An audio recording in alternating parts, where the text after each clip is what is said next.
Guys, naghahanap ba kayo ng premium tint? Ha? Yung premium tint na hindi magagasgas yung bulsa ninyo sa sobrang mura pero quality. Diyan lang kayo guys. May sasabihin ako sa inyo ha. Wag na wag kayong aalis.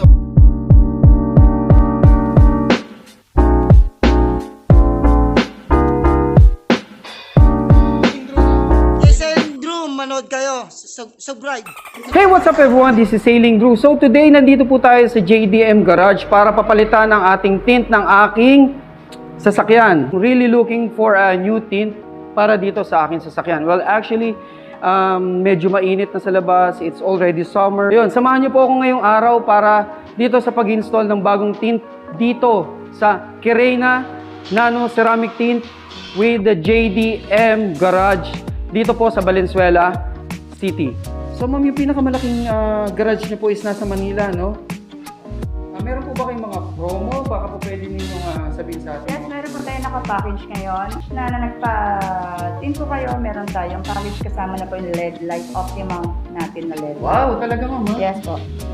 Usually nakaka-discount po sila na 1,000 pesos per car. Category po ba kayo ng price from Yes po. from big cars to small cars? Yes po. Meron po tayong mga sedan po is hatchback is 4,500 po talaga yung SRP niya. Pero So sa middle, usually po ang price niya is 5 less 1,750. sa mga like big cars po like Fortuner or like po sa mga van, 9,000. One shades, if mixed shades po, yung pinatawag natin ultimate shades po, yung po yun na 2 color. okay. Yung po is 9,000, may additional tayo na 1,500.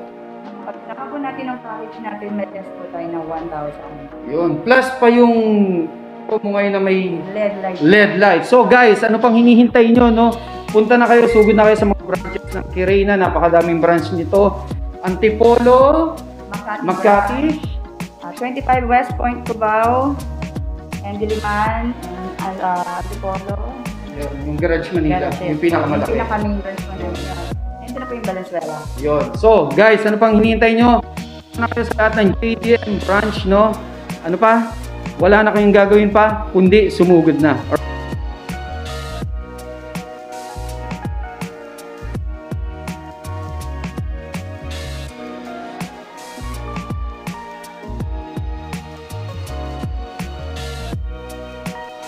Papansin niyo yung protection na nila sa tubig, yung dashboard kasi medyo sensitive syempre yung ano no, yung mga wirings ng kotse. So inisprayan nila yan para palambutin yung lumang. Tama ba ako, kuya? Para lumambot yung lumang ano no, yung lumang tint, no? Ayun. So inisprayan nila yan para lumambot, hindi madaling hindi mahirap tanggalin pagka dinetouch na yung lumang tint.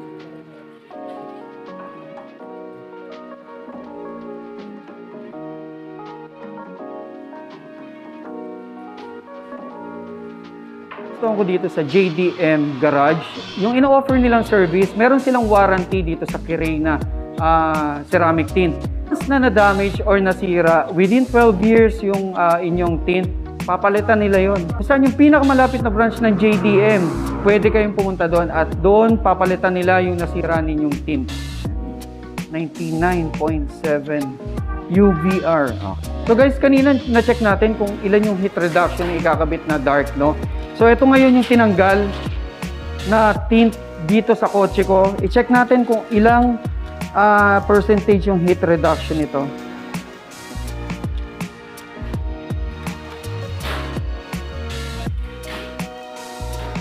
So kung napapansin niyo no, si Bcool, ayan, yung UVR is 64.9, yung IRR is 55.4. So talagang medyo mainit pa rin sa loob ng kotse no, kung ito yung gagamitin na tint.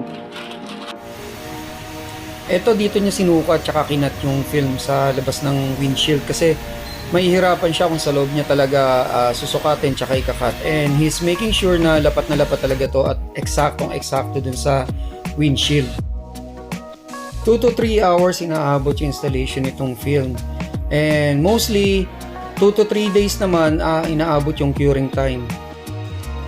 So guys, make sure na in curing time, hindi nyo ibababa yung mga windows ninyo para ma-prevent na rin yung bubbles and scratches. Variant ng tint na ina-offer nila sa inyo. So, ito yung super dark. Ang view natin ay nandito sa loob. Yan. Kung nasa loob ka ng sasakyan, yan yung makikita mo. Ito naman yung dark. So, talagang malinaw pa rin, di ba? Medium. Mostly itong medium ginagamit siya sa windshield, no? Ito naman yung light.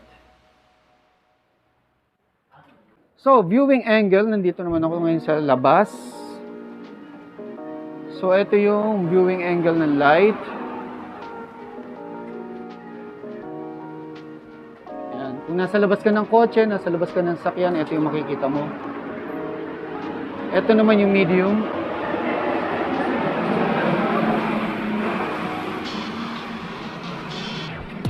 Ito naman yung dark.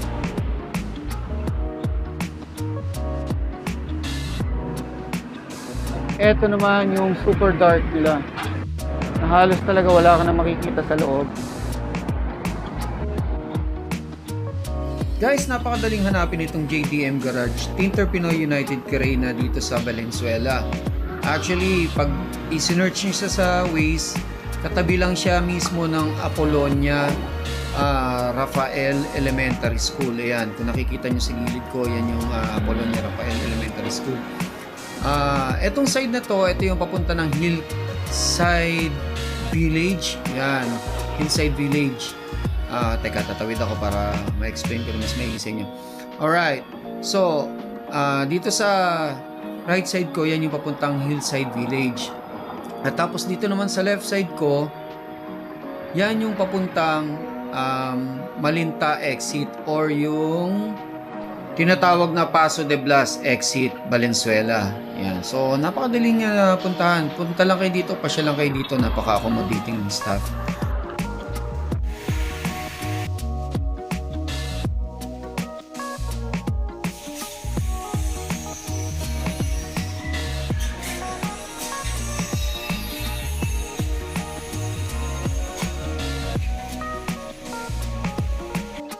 Yan ang pinaka-sensitive na tanggalin no? Dahil sa defogger. O, pagka hindi marunong nga nagtatanggal talaga niyan, sira.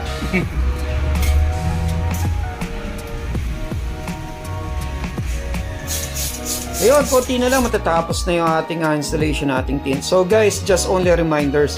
Please, punta lang kayo sa mga authorized na dealer ng nano ceramic tint, no? Like here sa JDM Garage. Kasi mahirap na sa market ngayon, napakadami na rin naglipa ng mga peke. So, hindi natin alam, no? So, para maiwasan na lang, punta na lang tayo sa mga authorized dealer. Alright?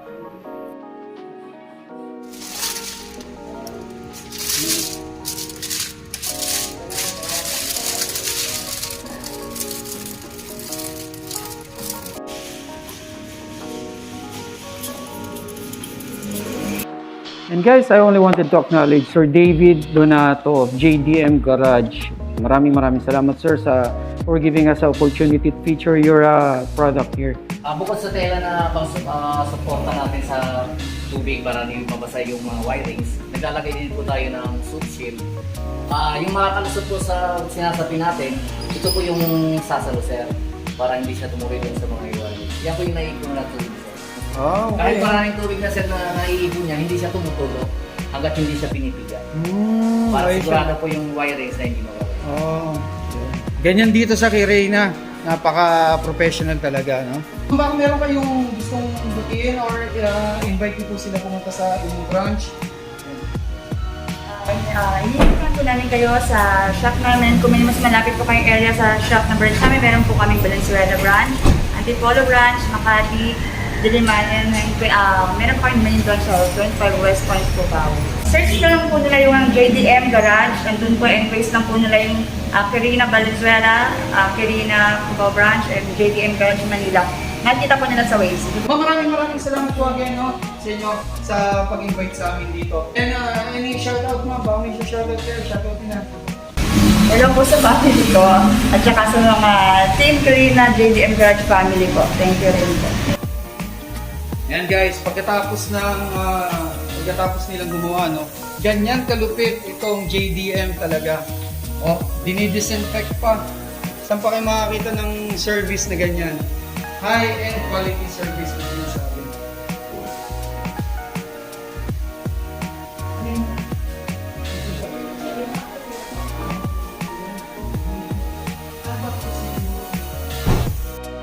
Sorry, Bicol.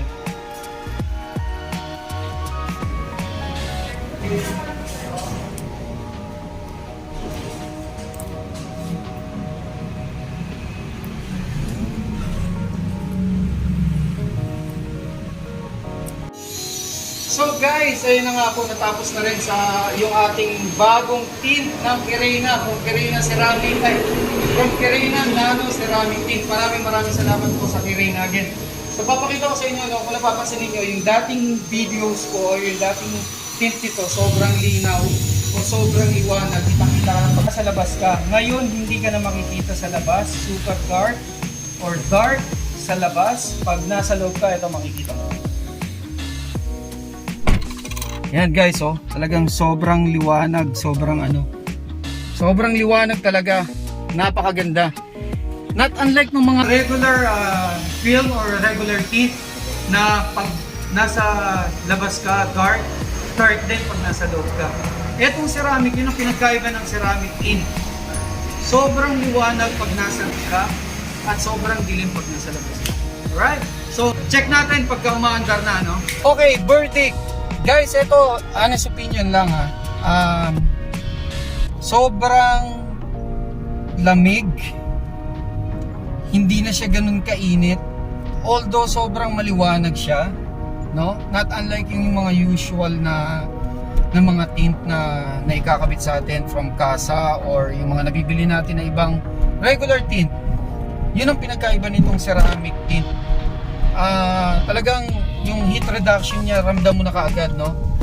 Before, like this, yung oras na ganito, alas 3 or alas 2 ng hapon, mainit pa, mainit. Pero ngayon, parang 6 o'clock na ng gabi or parang yung pakiramdam mo na parang 5 o'clock na. So, eto guys, yung day view pag nagda-drive ka. Sobrang liwanag kahit napaka-dark nung film na nakuha ko. Ang nagustuhan ko lang talaga dito sa Kirena Nano Ceramic Film, HD siya, fully HD kumbaga, hindi siya nagbe-blurred, hindi siya, alam mo yung sight mo, hindi siya lumalabo. Yun ang isa sa magandang features nitong Kirena. So, etong view na to, ito yung kuha ko around 6:30 in the evening. So, ayan, kung napapansin niyo, hindi siya ganun kadilim talaga, not unlike yung mga normal na tint. Yan yung viewing nung without tint and with tint. And yung nasa loob ako ng kotse, papakita ko rin sa inyo. So, it is 6:30 in the evening, ha? So, talagang maliwanag pa rin, di ba? Ito naman yung view ko in 8 o'clock in the evening with headlights. So, talaga makikita nyo siya, napaka-clear pa rin. Medium shade yung nasa windshield ko. So, again, no, maraming salamat po sa inyo, sa mga followers ko po at sa mga hindi ko pa po subscribers. Baka naman po pwede, pakiclick naman po yung subscribe button sa baba, no? For those who haven't yet subscribed my channel, please, thank you very much. And please don't forget also to like my video. Yan, kung nagustuhan niyo itong concept ko or itong content ko na to, please pakilike naman po. And don't forget to click the button bell para updated kayo sa aking mga next future videos, no? Maraming salamat po again. This is Sailing Drew na nagpapasalamat sa inyo, no? Maraming salamat. Ciao Bella. Ciao ragazzi. Ayos.